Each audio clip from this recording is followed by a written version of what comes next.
The Mafia boss is sitting in the foyer. The chair he is currently sitting on is facing the huge front door of the manor. He is pissed off at you because you disobeyed your orders.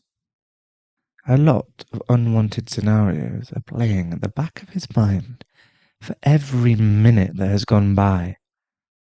He simmers in anger as he waits for your return.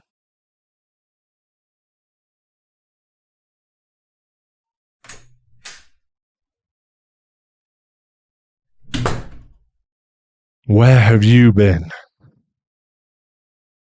Unaware of your little stunt, the men I entrusted you with stood and waited for you to appear amongst the sea of students and faculty members outside the school gates. Do you know that your bodyguard pissed their trousers when they figured out you're no longer within the school premises? They spent a good amount of time scouring the entire grounds, but to no avail.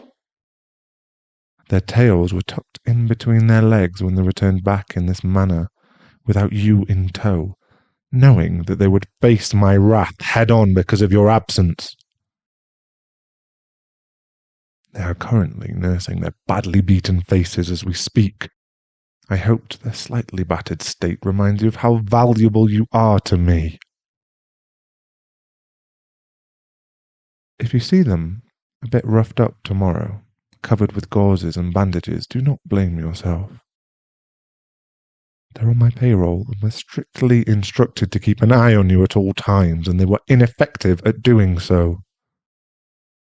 What happened to them today will serve as a reminder for them to take their job more seriously, because I won't be so lenient on them if this happens again. The thought that you were out there somewhere without protection because of their incompetence, it brought out the monster in me. I will be painting the entire city in crimson if anything bad ever happens to you. Take heed, for I am warning you. The man in front of you right now is teetering in between rage and relief, so let me ask you one more time. Where have you been? Huh? Do not make me pry the answer out of you, my love. Or do you want me to? You know what happens when my patience wears out. It's either you are dumb, or just asking for it at this point.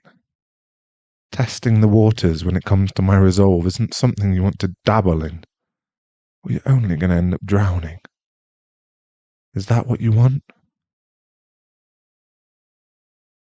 You say you hate me, but we both know it's a lie. Your body burns. It trembles and yearns for me. There's an undeniable, deep, primitive tug between us. Our bodies are carved out perfectly to fit together like two pieces of a jigsaw puzzle. I affect you deeply like how you affect me. We are both ingrained in each other's veins, both bound in mind, body, and soul, no matter how much you try to deny it. You can have me any way you want, baby. Consider it an open invitation because I belong to you. Just say the word. I know you want to. You're just too prideful to admit that you like what I do to you. You like how I make your limbs boneless. You like how I make your brain unable to focus with just the use of my penetrating, lengthy, and meaningful vocabularies. You like it when my brazen hands skim all throughout your body. You like it when I wrap my hands around your neck as I frenzy my way through fulfillment. You like it when I use my hands to punch your skirt up your thighs and bury them in between your sweet walls.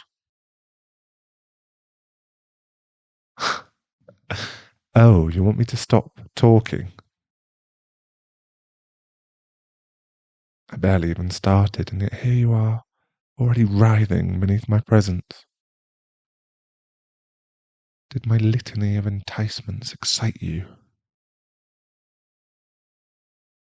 You want to explain yourself now? Okay then, humour me with your excuses.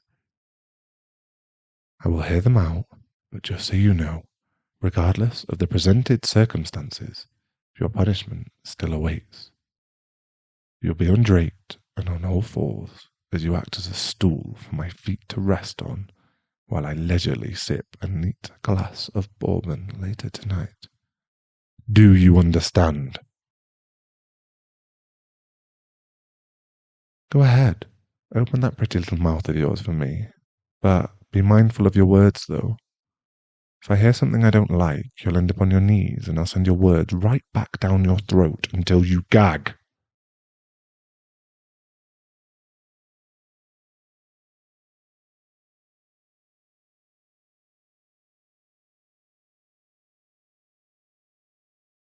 So you deliberately snuck out of school just to piss me off? Okay, now why is that? Never mind, I know why. You enjoy the punishments I give you. I guess I've tainted you to the point of no return, my little prude. I should be ashamed of myself, but rather I feel accomplished and euphoric. It brings me such joy knowing that only I could evoke such hunger out of you. Tell me who owns you. That's right, I do. I own every curve, every plane, and every dip of your body. I own every ragged, rapid, shallow breath that you make whenever we are molded intimately against each other. I'm messed up in the head for saying such things, but when it comes to you, my reasoning tumbles into oblivion. This reckless, savage lust takes over. It terrifies me, even.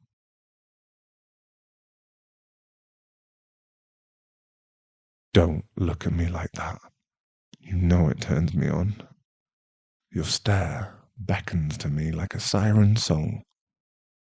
It makes me want to breach your every defense with urgency and hear you purring beneath my touch as I probe in slow and repetitive rhythm. But for now, I refuse to fall to such beguilement. You acted like a petulant child just to rile me up. Cute, also utterly stupid on your behalf. You risked yourself by being out in the open and unprotected. This disobedience of yours is not something I can turn a blind eye to.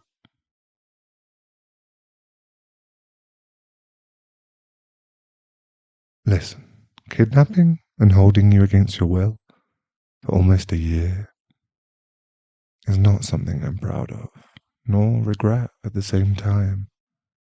I'm not your typical knight in shining armor. My actions in saving you from your abusive, dysfunctional family were barbaric, unquestionable at first. We started out on the wrong foot.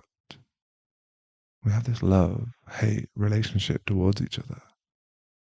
But our shared number of kisses spoke of things left unsaid and holds promises for the future.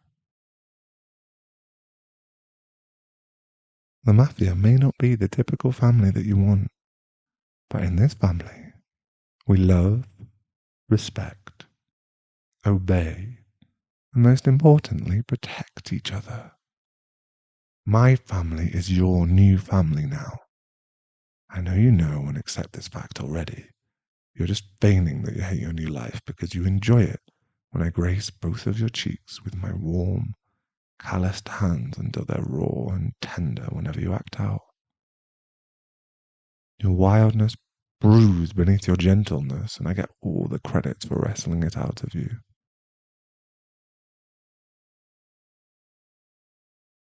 Well, we've made a good amount of headway during this conversation tonight, that is. For now, you are dismissed. Be a good girl and go upstairs. I want you in our room at the count of 10. 10, 9, 8, 7, 6, 5, 4, 3,